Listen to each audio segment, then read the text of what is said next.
many years, they know the field, they know their business, and there you are, brand new. And I've been in that situation, and I tell you, it's not easy. Let's hear from other folks about how you handle that, how you deal with that. That's a great conversation started for this afternoon. We run a number of childcare programs in our organization, and there's a great childcare training program for childcare directors. It's a CAD program, and it's called "Why Would Anyone Want to Be Led by You?" And it actually asks the hard question: why would anybody follow you? Well, why would they? You know, and what's the answer?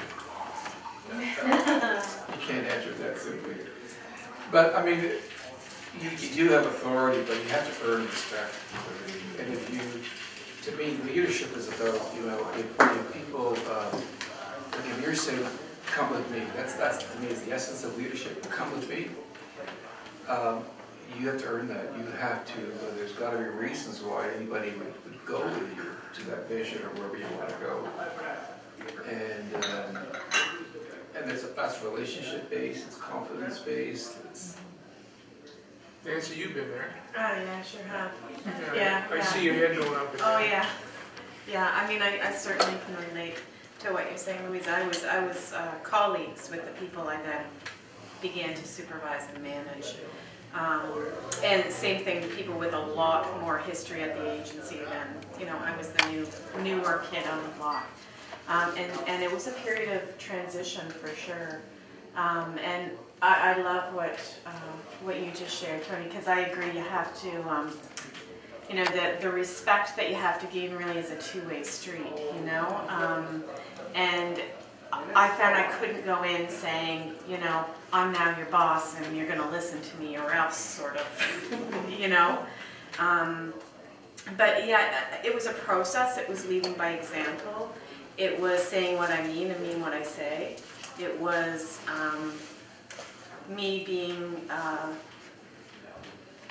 I led the way in terms of how I thought that the service that I was managing needed to go in that direction and treat clients differently, and I think better, in a more respectful environment. And I kind of did that in every which way that I could, with small things that led to bigger changes.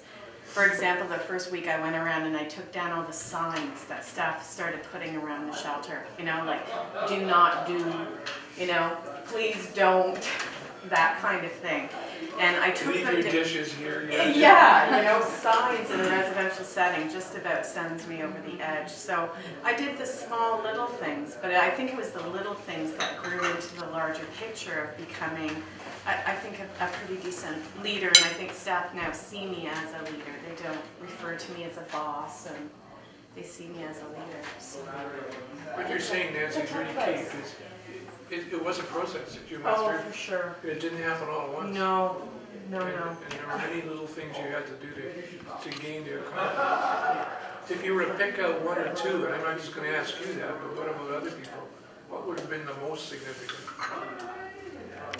I think sharing with them what my vision was of the agency that I wanted to help create, and certainly with Linda's guidance, Linda had an overall arching picture of the agency, but I was very specific in the direction of the program that I managed, exactly what I wanted that to look like. And I engaged staff in that process, and I never moved away from that vision. And I just kept going forward, and people who weren't prepared to kind of jump on this train, eventually, they fell off.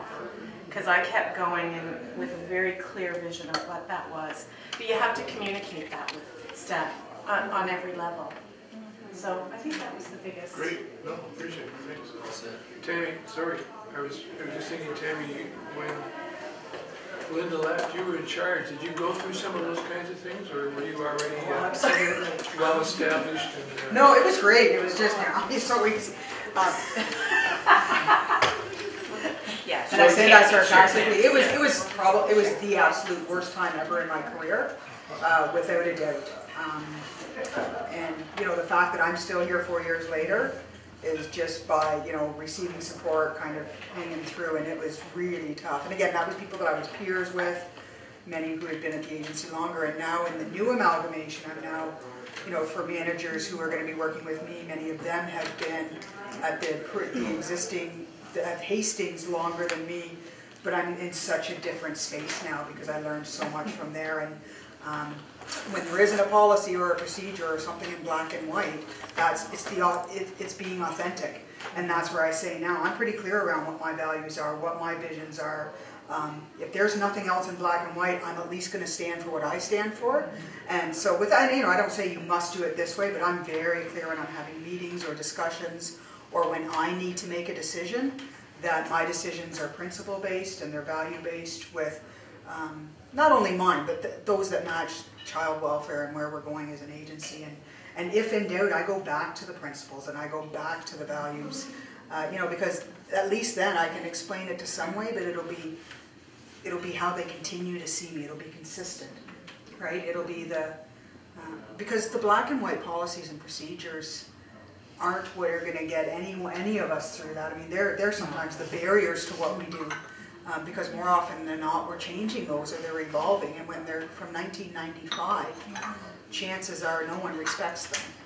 So no, it's a very challenging time. I agree, but I think it's also a great time of learning.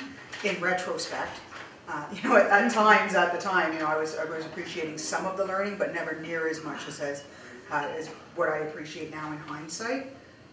But again, this newer part, I don't have the same angst at all, and maybe it's because I haven't worked directly with them. But this is how when I think of you coming into a new organization, I'm new to the people in Belleville.